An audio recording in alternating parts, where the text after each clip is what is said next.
you have to cry it out. Cry if you have to.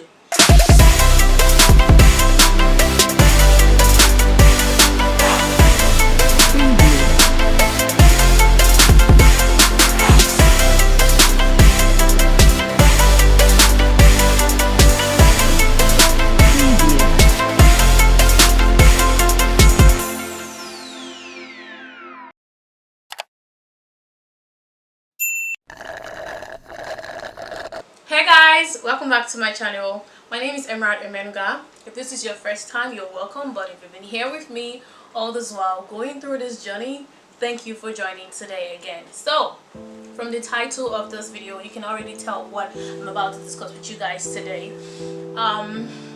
And here is the reason why I chose to talk about what I'm about to discuss today. So a few days ago, I was having a conversation with my best friend. We were talking about someone who was going through a heartbreak, and so all I said to her was this: if there's something I know that no matter what it is, no matter how heavy it came or it has come to you, you will definitely be fine. I have really experienced a heartbreak. I experienced a very serious one, and look at me today. I'm doing perfectly fine. So I want to give out the tips, what I did that got me going again, that got me standing up to my feet and saying, you know what, I'm done with this. And I moved on and I became a better person. I am not going to sugarcoat anything or tell you that, oh yeah, so when it happened, I just, and that's it. I stood up, I said, oh yeah, I'm going on, I moved on. No, it's a process. That's why if you see the topic, I said how to go through. I feel like it's through, not over, because we'd never really go over these things, because sometimes we just reflect back and remember it gets to us again. Yeah, but I say through because it's a process. It's a gradual process. Now, wait a minute. Before we go into this video, have you subscribed to my channel? If you have not, I'm going to give you a moment to go and do that while we wait for you. I'm just going to drop some pictures on here while we wait for you.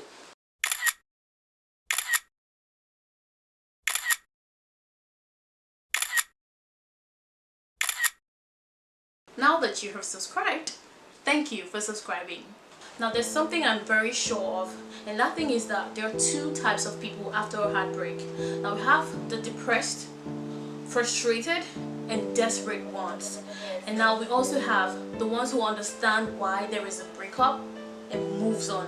Either ways, these two categories of persons after a breakup still goes through this pain. It's nothing, I'm not saying that this pain is something that you can run away from. No, you can't run away from it, because you already gave out yourself to this person, you're already connected with this person, and whatever it is happened, and you're no longer. Imagine when you already had the thought of, you guys now say we instead of I, and then something happens. So all I'm about to teach you guys today are the things that I did when I experienced a heartbreak. Yeah, so you can actually see that it's been tested and it is trusted. Been there, done that. So now let's get right into the video.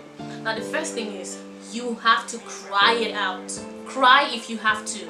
Yes, cry if you have to. Some of us, we find it difficult. Now let me even tell you guys, when I experienced my own, when I got the call about what happened in my relationship happened, I was in the midst of friends, so I didn't know how to react. I tried as much as possible to bottle up this thing, and while I was there, I was so pissed, I was so upset. They could actually tell that something was wrong with me, but they don't know exactly what was wrong with me. So I tried as much as possible to bottle up that emotion, and then I walked away from there. And then when I got to my house, boom, I cried out my eyes. Like I cried and cried and cried until late hour. I was still crying. But guess what? After that tears, I had some sort of relief. Yes, I could now think, okay, this is what has happened. What should I do next? I'm not saying it's so easy. When you're in love with someone, you subconsciously give them the key to your emotions. That's why when they do things in some certain way, you react to it. Whatever they do, you react to it, because when you have a key to something, when you pull up that key, like you can actually control that thing. That's how it is. No matter how you want to act, when you're in love with someone, you subconsciously give them the key to your emotions. It is actually very okay to cry, because when you do, you get this relief and you can be able to think of the next thing to do.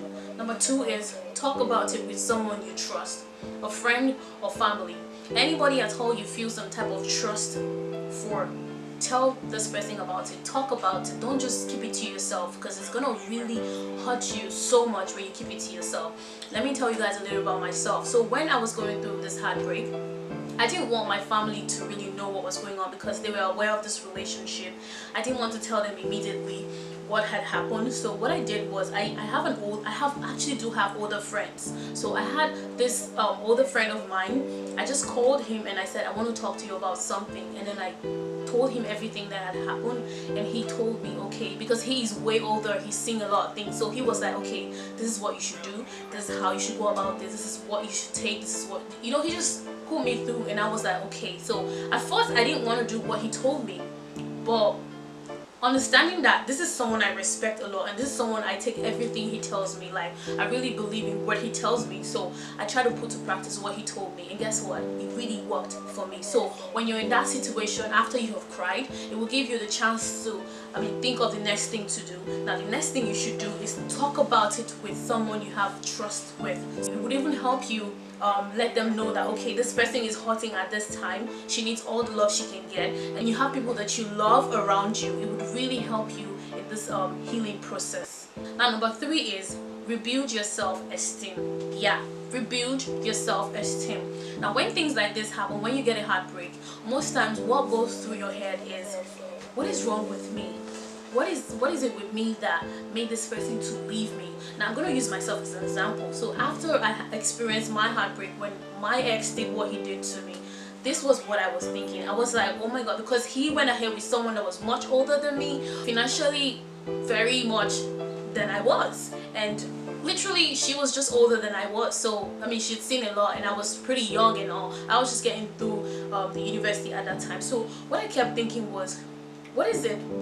Is it because I am not this old, or is it because I don't have the kind of money she has? You know, I started thinking a lot of things in my head, and I'm like, okay, maybe this is why he actually left me. This is why he actually want to move on with this girl, because I don't really fit into this thing that he wants. I thought about so many things, and it really hurt me. Now instead of you to do that, all you have to do is start focusing on the things that you really value about you. Now talking about myself, I really value my career so much. So at that point, after I spoke to that person, he told me what to do, and I was like, okay, I really value my career so much. And so I started focusing all my energy and time into my career.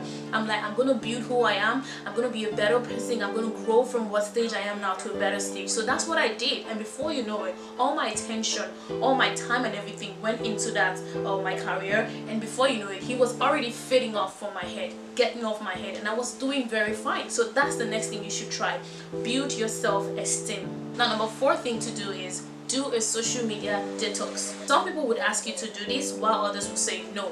Now in my case, I did not do that, and that's because the person I was dating wasn't a social media person. So if you are dating someone who posts pictures of himself or every single fun he's having out there, I think you really need to do a social media detox, because that period that you're hurting, it's just so hard not to go and check their stories and see all that they're doing. Stalking them is really hard not to stalk them. Now for you not to stalk them, the best thing is take them off all your social media platforms. Some people will tell you to leave them there and try and fix yourself, you know, take photos, go out with friends, post it so you would see. I feel like that's like you trying to drag attention. You're trying to let him see that, hey, I'm here, I'm looking pretty, so you can actually come back to me, and I'm gonna give you a yes when you come back. You know, I feel like that's not necessary. No, do it because you really want to do it, not because you want somebody to see you and have a rethink about what has happened. So in my case, I did not go about detoxing anything from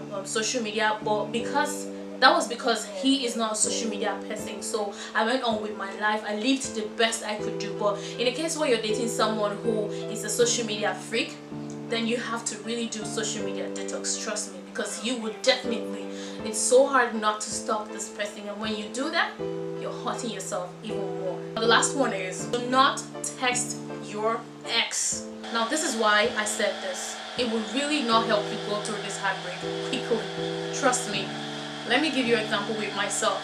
Some people always say, oh, they're friends with their ex, they're friends with them. I'm not gonna lie, my ex calls me sometime and he texts me too.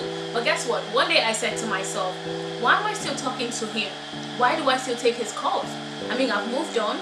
I'm happy without you, so I don't know why you're calling me to tell me that I'm the best person you've ever known and stuff. You'll say things to me and I'm like, if I'm actually the best person you've ever known and the best woman you've ever met, why did you leave me for another? You know, he tries to bring back that memory and he hurts it. This is why you should not even text him at all, because when you do, you give them the opportunity to text you and say some shit to you. So for me not to experience that or to keep experiencing that, I just stopped talking to him. I stopped talking to him. So these 5 things are the things that I did while I was hurting, and it helped me go through this heartbreak. So I think you should try it if you're going through a heartbreak. Definitely you will get a positive result. So if you enjoyed this video, make sure to give it a thumbs up, and do not forget, if you're not subscribed, please subscribe to the channel and be part of the family. I'll see you guys next week with another mind-blowing video. I love you guys. Stay happy, and most of all, stay safe. Bye.